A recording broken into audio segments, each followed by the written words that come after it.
የከተማችን ቱጃር ልጅ እግሯን አርቲስት አፈፍ አድርጓታል። ለመሆኑ የአደይ ድራማዋ ሜላት የልጅነት ያለችው ጮኛዋ ማን ነው ካላችሁ አጀብ የሚያስብለውን ምላሽና በቅንጦት ያበደውን የአርቲስቶቹን ሽምግልና ልናስቃኛችሁ ነው። የአርቲስቷ ጓደኞች በፕሮግራሙ ላይ ያደረጉት ድርጊትም አነጋጋሪ ሆኗል።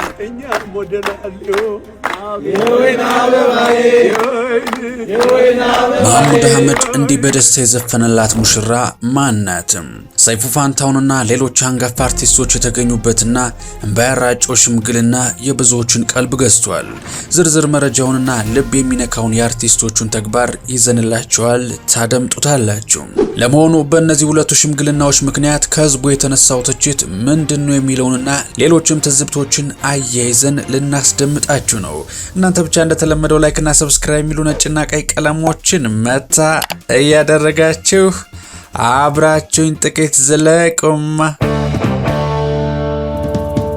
በአቦል ቲቪ ተላለፍ በነበረው አደይ የተሰኘ ተከታታይ ድራማ ላይ የሀብታም ልጅ ሆና ስትዘማነን የምናውቃት ውቧ ተዋናይት ሜላት ቴዎድሮስ ልታገባ መሆኑ ተሰምቷል። ታዲያ የሽምግልናውን ነገር ለተመለከተ ይህች ልጅ ድራማው ላይ እንዳለችው እውነትም የቱጃር ልጅ ነች እንዴ ያስብላል። ሚስጥሩ ታዲያ ወዲህ ነው። ወደ ሚስጥሩ ከማለፋችን በፊት ስለ ተወዳጇ ተዋናይት ጥቂትም በላችሁ። ከዩኒቲ ዩኒቨርሲቲ ዲግሪዋን ያገኘችውና በአደይ ድራማ ላይ ራሄል በተሰኘው ገጸ ባህሪ ከፍተኛ እውቅናንና ተወዳጅነትን ያተረፈችው ሜላት ከሚዲያ እይታ ለረጅም ዓመታት ርቃ ከቆየች በኋላ አሁን ግን አዲስ የህይወት ምዕራፍ ለመጀመር መዘጋጀቷን ለአድናቂዎቿ አብስራለች። ሜላት የደስታዋን ዜና ስታበስር ተንበርክኮ አግቢኝ ላላት ወዳጇ እሽታዋን እንደገለጸች ስትናገር የልጅነቴን እሺ ያልኩት በማለት ደስታዋን ለተከታዮቿ አጋርታለች። ታዲያ ይህን ደስታ ተከትሎ ሽምግልናውም አልቀረም። ለዚህ ልዩ የሽምግልና ፕሮግራም ሜላት ከሚዜዎቿ ጋር በመሆን የወሎን ባህላዊ አልባሳት ለብሳ እጅግ የሚያምርና ማራኪ የፎቶሹት ጊዜ የነበራት ሲሆን ያጀቧት የሚዜዎቿ ስብስብም የኮከቦች ስብስብ ነበር ማለት ይቻላል። የአደይ ድራማዋ ኮከብ የሆነችው ራሷ አደይ ወይም በእምነት ሙልጌታና የዘጠነኛው ሺህ ድራማ ኮከብ የሆነችው ሄበን ሀፍታሙ የሜላት የቅርብ ሚዜዎቿ ሆነው ድግሱን አድምቀው የሜላት የህይወት አጋሯና እጮኛዋ አብርሃም አየለም ከሀገር ሀገር እየዞረ የሚዝናናና ጊዜውን በቅንጦት የሚያሳልፍ የከተማችን ቱጃርና ጠንካራ የሥራ ሰው ነው ተብሏል። ታዲያ ሜላትም የዋዛ አይደለችም። የራሷ የሆነ የሂውማን ሄር መሸጫ ድርጅት ያላት ሲሆን ከዚያም ባለፈ ለበርካታ ድርጅቶች ብራንድ አምባሳደር በመሆን ቀላል የማይባል ገቢ ያላት ታታሪ ወጣት መሆኗንም ልብ ይለዋል። ታዲያ ሜላት ቱጃር ጠበሰች እያሉ ለሚያሟት ሁሉ የለም እሱ የልጅነት ፍቅሬ ነው ብላለች። አብሮ አደጓ ቱጃር መሆኑን ለማስመስከር ድግሱን ማስተዋል በቂ ነውም ተብሏል። ይህ ቅንጡ ድግስም ሁሉም ታዳሚዎች የባህል ልብስ ለብሰው አጊጠው ያሳለፉት በባህላዊ ድባብ የተደገሰ ልዩ ሽምግልና ነበረ። ድግሱ እጅግ ከመድመቁና የተጋነነ ከመሆኑ የተነሳ ብዙ አድናቂዎቿ ሰርግ መስሏቸው ግራ ሲጋቡም ነበረ። በኋላ ግን ነገሩ ሽምግልና መሆኑ ሲታወቅ አይ የዘንድሮ ሽምግልና ከሰርግ አልተናነሰም በማለት አድናቂዎቿ ግራ መጋባታቸውን አልፎም መደነቃቸውን ተናግረዋል።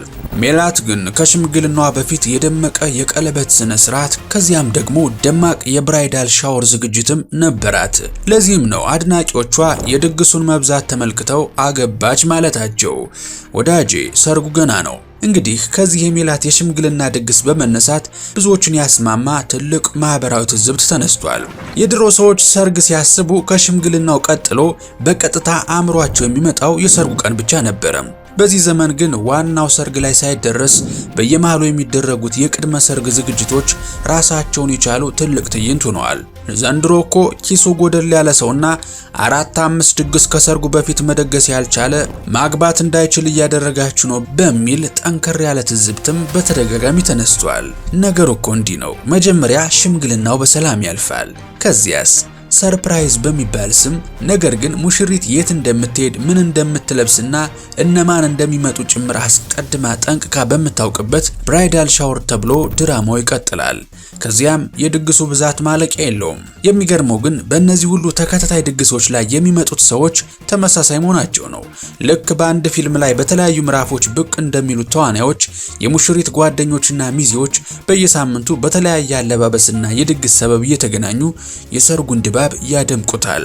ነገር ግን ይህ ከሰርግ በፊት ያለው ማለቅ የሌለው የድግስ ጋጋታ አዲስ ለመጋባት ለሚያስቡ ጥንዶች ትልቅ የራስ ምታት መሆን ከጀመረ ሰነባብቷል። ድሮ ነገሩ እንዲህ አልነበረም።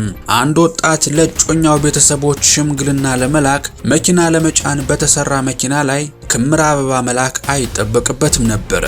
ድሮ ከሽምግልና በኋላ ግፋ ቢል የሚኖረው ብቸኛውና ትልቁ የቅድመ ሰርግ ዝግጅት የሂና ስነ ስርዓት ብቻ ነበር። የኢትዮጵያ ባህላዊ የሂና ስነ ስርዓት እጅግ ደስ የሚል የራሱ የሆነ ጥልቅ ማህበራዊና ስነልቦናዊ ትርጉም ያለው ድግስ ነው። ይህ ምሽት ሙሽሪት ከሴት ቤተሰቦቿና ከልጅነት ጓደኞቿ ጋር የምታሳልፋት የመጨረሻዋ የሽኝት ምሽት እንደመሆኗ መጠን ለሙሽሪት በደስታና በለቅሶ የተሞላ ድባብ አለው። የሂና ዕለት ሙሽሪት አብዛኛውን ጊዜ በባህላዊ አልባሳት አጊጣ ፊቷን በሻሽ ተከናንባ በክብር እንድትቀመጥ ይደረጋል። ከዚያም በእድሜ አንቱ የተባሉ እናቶችና ቅርብ ጓደኞቿ በደስታ በእልልታና በባህላዊ የሰርግ ዜማዎች የታጀበ ሂና የማቅለም ስነ ስርዓት ያከናውኑላታል።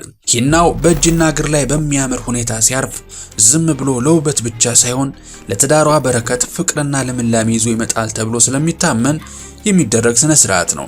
በተለይም በሰሜኑ የሀገራችን ክፍል ሙሽሪት ከቤት እንዳትወጣና ከክፉ ዓይን እንድትጠበቅ በሚል ሂና በሚደረግበት ዕለት እንኳን ከቤት እንዳትወጣ ይደረጋል። ይህ ምሽትም ለሙሽሪት ትልቅ የምክርና ልምድ የመለዋወጥ ስነ ስርዓት የሚካሄድበትና ሙሽሪት በሂናና በሌሎች ባህላዊ መንገድ እንደ አበባ የምትፈካበት ልዩ ምሽት ይሆንላታል።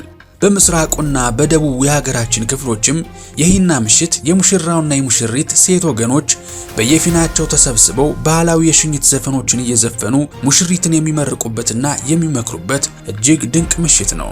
ታዲያ ድሮ በአንዱ የሂና ምሽት ብቻ ያልቅ የነበረው የሙሽሪት ሽኝት ዛሬ በዘመናዊነት ስም ብዙ ወጪ የሚጠይቅ የድግስ ጋጋታ መሆኑን ታዝባችሁት ይሆን? የምንወዳችሁ ሐሳባችሁ እንደተለመደው በነጻነትና በጨዋነት በኮሜንት መስጫው ላይ ልታሰፍሩልን ትችላላችሁ። ሌላ ወደ ተሰማ አስደሳች ዜናና ብዙዎችን ከእንባቸው ጋር ያታገላቸውን ትዕይንት እናስቃኛችሁ።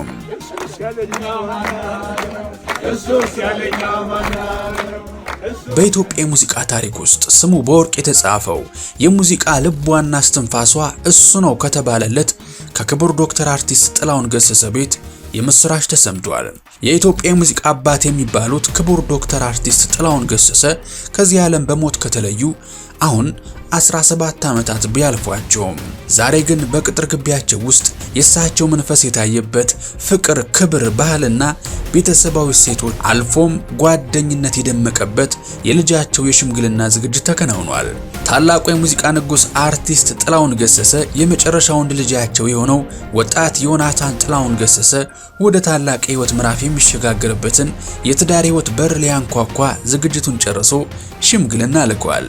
ዮናታን ለቆንጆ እጮኛው ወይዘሪት ቃል ኪዳን ብርሃኑ ሽምግልና በላከበት ልዩ ቀን የሀገሪቱ አንጋፋና ታላላቅ አርቲስቶች፣ የአባቱ ባልንጀሮችና ወዳጆቹ በሙሉ ተገኝተውለታል። ክቡር ዶክተር አርቲስት መሐሙድ አህመድ፣ አርቲስት አረጋኝ ወራሽ፣ ጸጋይ እሸቱ፣ ፀሐይ ዮሐንስ፣ የሙዚቃ ባለሙያው ዳዊት ይፍሩ፣ ታዋቂ የሚዲያ ሰው ሰይፉ ፋንታውን እንዲሁም ከሀገር ፍቅር ቲያትርና ከቀድሞ ክቡር ዘበኛ በርካታ የአባቱ የቅርብ ወዳጆች በደስታው ቀን ተገኝተው ወዳጃቸው በህይወት ባይኖርም ለልጅህ አባት ሆነን ዛሬም አለን በማለት ተሰይመውለት ቀኑን አድምቀውለታል። ታዲያ በፕሮግራሙ ላይ ሙሽራውንና ሌሎችንም ከእንባቸው ጋር ያታገለ አንድ ትዕይንት ነበረ። እሱም የትዝታው ንጉስ መሐሙድ አህመድ እርጅና ስቦና ዳክሞ ቢያስቀምጠውም ከእርጅናው ጋር እየታገለ የጓዱን ልጅ ሊያስደስት አደራውን ሊወጣ ሲፍጨረጨር ማየት ብዙዎችን ከእንባቸው ጋር ያታገለ ትዕይንት ሆኗል። እሱስ ማን አለው ያለኛ በማለትም የጓዱን አደራ በእርጅናው ዘመን እንኳን አለውልህ በማለት እንዲህ ያለውን ፍቅር ለወዳጁ ልጅ ለግሷል። የወይን አበባዬ የወይን